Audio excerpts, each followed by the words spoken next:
8 sampai dengan ayat yang ke-11. Kita akan baca bersama-sama Wahyu pasal 2 ayat 8 sampai ayat yang ke-11. Firman Tuhan kepada jemaat di Smyrna.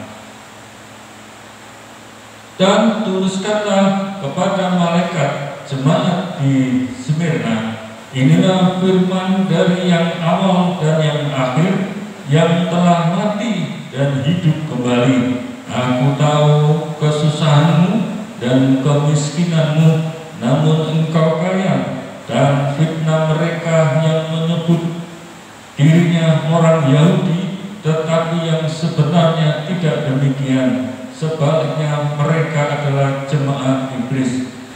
Jangan takut terhadap apa yang harus engkau derita. Sesungguhnya iblis akan melemparkan beberapa orang dari antaramu ke dalam penjara, supaya kamu dicobai, dan kamu akan beroleh kesusahan selama 10 hari. Hendaklah engkau setia sampai mati, dan aku akan mengaruniakan kepadamu mahkota kehidupan. Siapa bertelinga, hendaklah ia mendengarkan apa yang dikatakan Roh kepada jemaat-jemaat.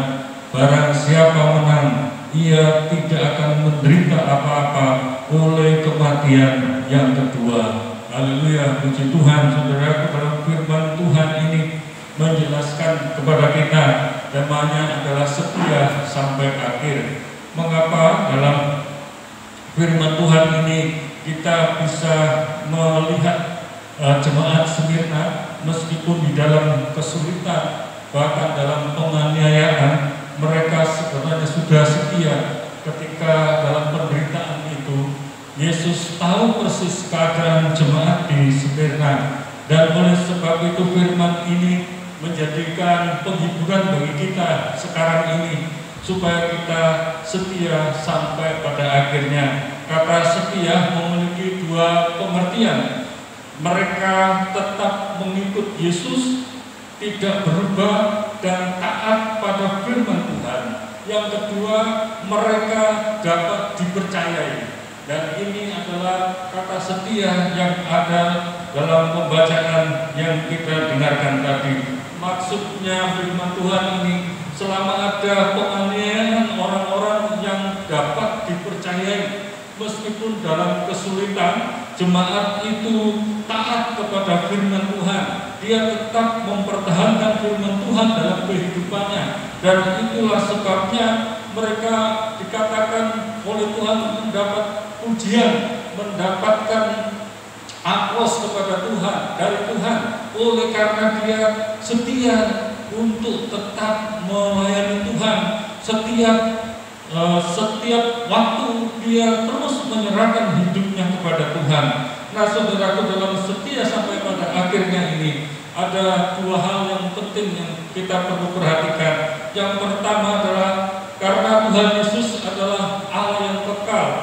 Tuhan Yesus itu adalah Allah yang kekal. Ketika kita melihat dalam firman Tuhan yang dikatakan tadi ayat yang ke-8 itu, Yesus itu sudah menyatakan dirinya dengan jelas kepada jemaat itu. Dia mengakui keadaannya, yaitu dengan berkata bahwa, dan tuliskanlah kepada malaikat jemaat di Smyrna, inilah firman dari yang awal dan yang akhir. Katakan yang awal dan yang akhir. Sebenarnya pada permulaan bumi ini jelas Tuhanlah yang menciptakan, tapi pada akhirnya nanti bumi dan isinya itu akan lenyap, dan itu ada akhirnya. Tetapi dalam firman Tuhan ini menjelaskan bahwa kepada kita, kalau firman Tuhan itu pada mulanya itu tidak ada siapa-siapa kecuali Yesus Kristus. Dialah yang paling awal, bukan karena diciptakan, karena dia memang keberadaannya demikian sejak semula. Dia sudah awal, yang paling pertama dari muka bumi ini dan dari segala alam semesta ini. Pertama kali hanyalah Yesus Kristus.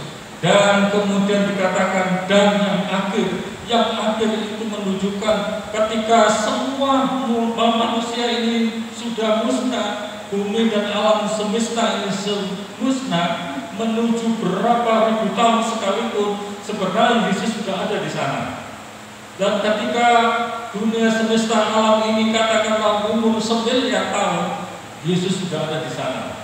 Jadi Yesus itu dari awal sampai akhir sudah ada di sana. Dan oleh sebab itu, dengan pengakuan ini yang harusnya menjadikan kita itu sungguh-sungguh percaya kepada Tuhan, supaya kita tidak berubah kesetiaan kita kepada Tuhan seperti jemaat yang ada di Smyrna, meskipun dia putus asa oleh karena penganiayaan. Di sana disebutkan penganiayaan jemaat iblis, karena meskipun dia mengatakan orang Yahudi, tapi sebenarnya di dalamnya itu bukan orang Yahudi, karena dia dikuasai oleh iblis. Dan Tuhan jelas mengatakan sekarang ini juga ada jemaat-jemaat yang menentang Tuhan.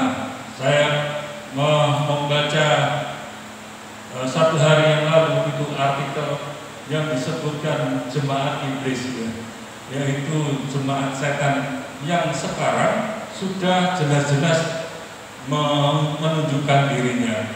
Di pendeta yang melayani itu, waduh, dengan bangganya bahwa gereja yang lain itu sudah tidak ada yang bisa dipilih kecuali gereja kami. Ya, lambangnya saudaraku, salib ini dibalik. Jadi salib ini dibalik. Terus kemudian gambar bintang Daud itu dirubah menjadi bintang 5, yang artinya dialah yang berkuasa, atau Lucifer yang berkuasa. Lalu kemudian di sebelahnya itu di bawah salib itu, simbol salib, ada gambar setan di sana. Nah, saudara-saudara, dia begitu luar biasa. Kemudian salibnya bukan bergambar atau berwarna hitam, ya, tapi berwarna merah. Jadi sekarang sudah menunjukkan dirinya dengan jelas. Setelah hari-hari ini kita seringkali tidak memperhatikan hal-hal itu, tapi Tuhan jelas menyuruh kita supaya kita tetap setia di dalam kesulitan-kesulitan yang dihadapi. Hari-hari ini kita juga sulit untuk menghadapi pandemi COVID-19, dan COVID ini juga sudah berubah. Yang tadinya menurut standar itu ya memang gawat, tapi sekarang lebih gawat lagi, lebih kuat lagi, lebih keras lagi, lebih kuat untuk menyerang manusia. Dulu harus ada tanda-tandanya, orang batuk, pilek, oleh tenggorokan. Sekarang COVID-nya tidak langsung tenggorokan, tapi langsung masuk ke paru-paru. Jadi begitu ganasnya. Dan saudara lihat di berita India sekarang begitu luar biasa COVID-nya, sampai mereka sudah tidak ada tempat untuk berlari, untuk melindungi diri mereka. Yang kaya bisa pergi ke luar negeri, tapi yang tidak mempunyai dana, wah, begitu kerepotannya. Dan kita mendengar berita yang seperti itu. Apakah tidak ada orang Kristen di sana? Oh, ada orang Kristen di sana. Dan mereka juga sedang mengalami kesusahan yang luar biasa. Saudaraku, ini perlu kita perhatikan di tempat kita ini, bahwa kita sekarang menghadapi masa-masa yang sulit seperti itu. Tetapi hendaklah kita menyiapkan diri kita supaya kita bergantung sepenuhnya kepada Tuhan. Tuhan jelas mengatakan kepada jemaat Smyrna, jangan takut terhadap apa yang harus engkau derita. Sesungguhnya iblis akan melemparkan beberapa orang dari antaramu ke dalam penjara supaya kamu dicobai, dan kamu akan beroleh kesusahan selama 10 hari. Itu melambangkan perlakuan yang begitu jahat terhadap jemaat Smyrna pada waktu itu. Hari-hari ini juga jemaat akan mengalami kesusahan-kesusahan seperti itu. Tapi firman Tuhan mengatakan, hendaklah engkau setia sampai mati, dan aku akan mengaruniakan kepadamu mahkota kehidupan. Sesuai firman Tuhan ini, bahwa kita juga akan mendapatkan pada akhirnya. Oleh sebab itu setialah pada Tuhan. Saudaraku, yang kedua, firman Tuhan ini mengajarkan kepada kita, karena Tuhan Yesus adalah juru selamat kita. Dan di ayat yang 8 yang bagian akhir tadi dikatakan yang telah mati dan hidup kembali. Saudara tahu wahyu ini ditulis ketika Tuhan Yesus sudah naik ke surga, dan murid Tuhan Yesus yang paling akhir adalah Yohanes, karena yang lain sudah meninggal oleh karena dianiaya, dibunuh dengan berbagai macam cara. Petrus itu disalib dengan kepala yang di bawah, tidak seperti Tuhan Yesus di kepala di atas, dia mati. Dan murid-murid yang lain juga mengalami seperti itu. Tinggal Yohanes, ketika Yohanes ini tidak mati, dikatakan ada kisahnya ketika dia dianiaya oleh Kaisar Nero itu, dia dihukum dengan digoreng melalui minyak yang mendidih, tetapi dia tidak mati. Wah, luar biasa. Oleh karena tidak mati ketika digoreng itu, perintahnya sekarang harus diungsikan. Dan ketika diasingkan ke Pulau Patmos itu, dan dalam pengasingan Pulau Patmos itu, dalam kesendirian di pulau itu, Tuhan Yesus datang kepadanya melalui kebenaran firman Tuhan yang kita baca hari ini, kita pelajari hari ini. Dan ketika Tuhan Yesus berbicara kepada Yohanes itu, pada muridnya yang satu-satunya itu, dan dia mengakui bahwa Tuhan Yesus katakan yang telah mati. Mati di mana? Yaitu Tuhan Yesus itu setia sampai mati, melakukan perintah Allah Bapa di surga itu untuk menebus dosa manusia, dan dia mati di bukit Golgota itu. Tetapi kita juga mengetahui dan mengerti bahwa Tuhan Yesus bukan hanya mati, tapi hari yang ketiga dia bangkit, dan kemudian menunjukkan kepada murid-muridnya selama 40 hari itu. Dan ada yang menunjukkan kepada 2 orang di Emmaus, kepada beberapa muridnya di tengah-tengah rumah mereka yang mengalami kesedihan. Bahkan Rasul Paulus itu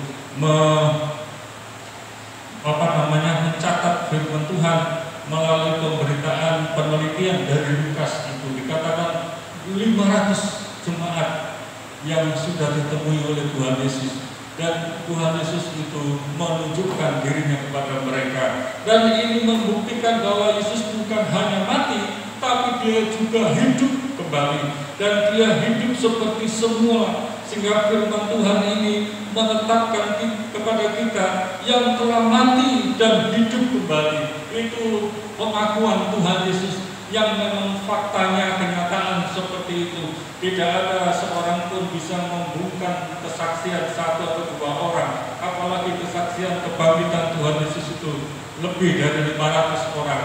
Saudaraku, ini membuktikan kepada kita bahwa Yesus memang sudah hidup kembali, dan sekarang menemui jemaat ada yang di Smyrna yang mengalami susah payah dalam perjuangan imannya itu. Tuhan Yesus juga hari ini datang kepada kita, jemaat GKM Silo ini, juga kepada gereja-gereja lain di seluruh dunia. Yesus tahu penderitaan anak-anak Tuhan. Yesus mengerti kesulitan anak-anak Tuhan. Oleh sebab itu dia menyatakan kepada kita, dia sudah mati tapi hidup kembali. Ketika hidup kembali itulah memberikan pengharapan kepada kita supaya kita memiliki iman yang sungguh setia kepada Tuhan.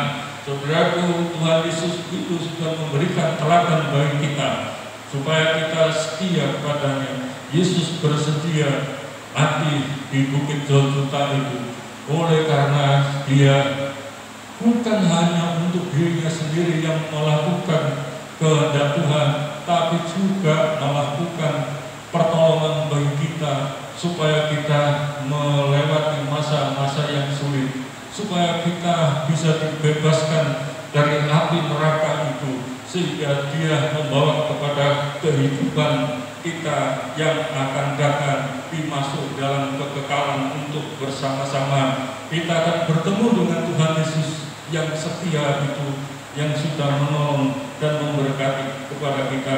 Oleh sebab itu firman Tuhan mengatakan kepada kita, janganlah takut terhadap apa yang harus engkau derita.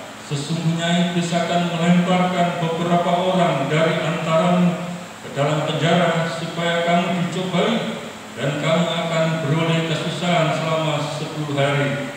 Hendaklah engkau setia sampai mati, dan aku akan mengaruniakan kepadamu mahkota kehidupan. Dan ini adalah bukan hanya janji terhadap jemaat yang ada di Smyrna, tapi juga janji firman Tuhan yang berlaku bagi kita hari ini, bahwa kita harus setia sampai mati, karena Tuhan akan memberikan mahkota kehidupan bagi kita. Di dalam firman Tuhan yang lain mengatakan bahwa Tuhan itu mengapa memberikan mahkota kehidupan bagi kita, oleh karena kita sudah menderita selama ini mengikut Tuhan.